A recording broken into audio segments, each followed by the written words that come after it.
Okay, the finale of My Royal Nemesis just dropped, and the K-drama community are completely losing their minds. Audiences are rushing to social media to slam episodes 13 and 14, calling the conclusion an absolute mess.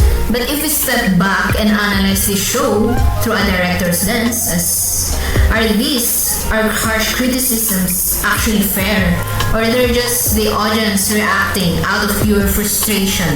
Let's break down the technical truth neutrally. Critics are calling the writing completely incoherent, arguing that the story felt like it was improvising at the end. They're claiming the time travel plot became a disaster and that the happy ending threw logic completely out the window. Yes, the finale has noticeable structural gaps, but looking at it as a critic, some of these complaints are completely missing the point.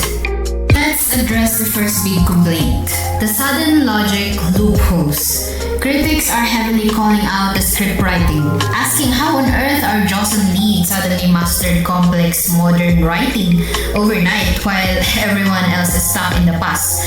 Yes, from a pure screenplay perspective, this is a sloppy shortcut. But as a critic, we have to look at the broader picture and respect the sheer scale of the production.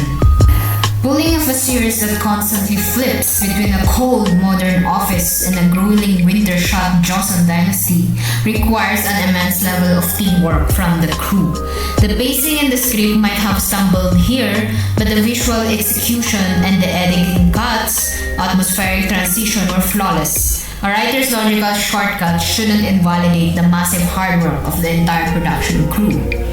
Then there's this massive backlash regarding the time travel twist. Viewers are furious that the show abandoned its breezy, modern, rom-com setting to drag us back to the ancient palaces and exile arcs, calling it unnecessary trauma.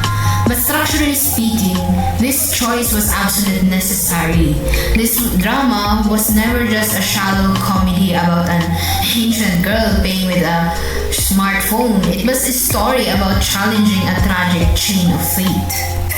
If she stayed comfortably in the modern era, the historical cycle of doom would never be broken.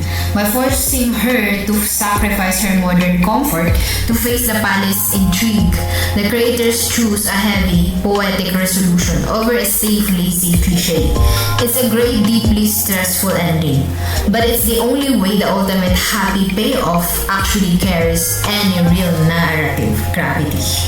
Okay, the most repetitive critic online is comparing the show to the historical comedy classic, as we all know, Mr. Queen, calling it a weaker clone. But this comparison fundamentally misreads the artistic intent of both shows.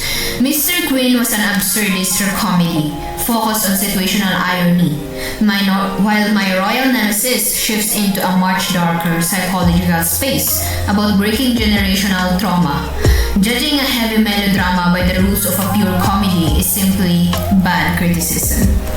At the end of the day, My Royal Nemesis didn't give us a perfectly polished, mathematically clean script, but it gave us elite lead chemistry, high-budget cinematic world building, and a bold stance on breaking curses. For me, the show works because it shows emotional satisfaction and pacing over rigid, logical explanation.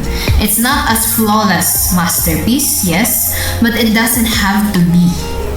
But of course, that's just my perspective from the director's lens. I want to build a real dialogue here. Do you think forcing the narrative back to Joseon was a stroke of structural bravery, or did the logic loopholes completely break the illusion for you? Share comments down and I want to read your perspective. Subscribe to K-dramabites critic, and I'll see you in the next one.